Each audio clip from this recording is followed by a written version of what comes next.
किसी गांव में एक बूढ़ा व्यक्ति अपने बेटे और बहू के साथ रहता था। परिवार सुखी संपन्न था। किसी तरह की कोई परेशानी नहीं थी। बूढ़ा बाप, जो किसी समय अच्छा खासा नौजवान था, आज बुढ़ापे से हार गया था। चलते समय लड़खड़ाता था। लाठी की जरूरत पड़ने लगी। चेहरा झुर्रियों से भर चुका था। बस अपना जीवन किसी तरह व्यतीत कर रहा था। घर में एक चीज़ अच्छी थी कि शाम को खाना खाते समय पूरा परिवार एक साथ टेबल पर बैठकर खाना खाता था। एक दिन ऐसे ही शाम को जब सारे लोग खाना खाने बैठे, बेटा ऑफिस से आया था। भूख ज़्यादा थी, सो जल्दी से खाना खाने बैठ गया और साथ में बहू और उसका बेटा भी खाने लगे। बूढ़े हाथ जैसे ही थाली उठाने को हुए, थाली हाथ से छिटक गई। थोड़ी दाल टेबल पे गिर गई। बहू बेटे ने घृणा की दृष्टि से पिता की ओर देखा और फिर से अपना खाना खाने लग गए। बूढ़े पिता ने जैसे ही अपने हिलते हाथों से खाना खाना शुरू किया तो खाना कभी कपड़ों पे गिरता, कभी जमीन पर।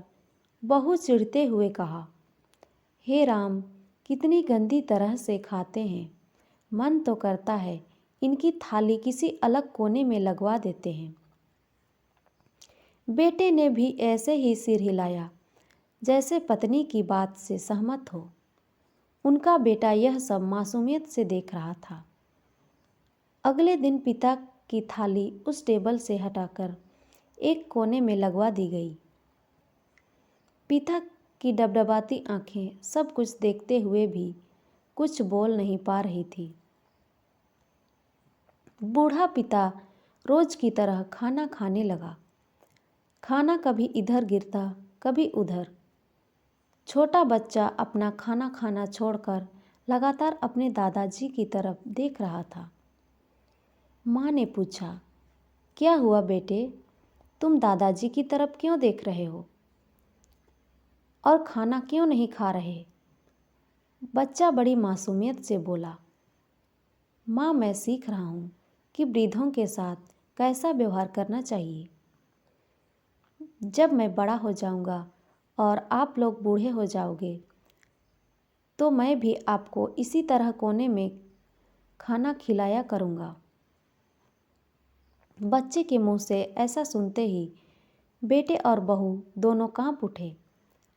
शायद बच्चे की बात उनके मन में बैठ गई थी, क्योंकि बच्चे ने मासूमियत के साथ एक बहुत बड़ा सबक दोनों लोगों को दिया था।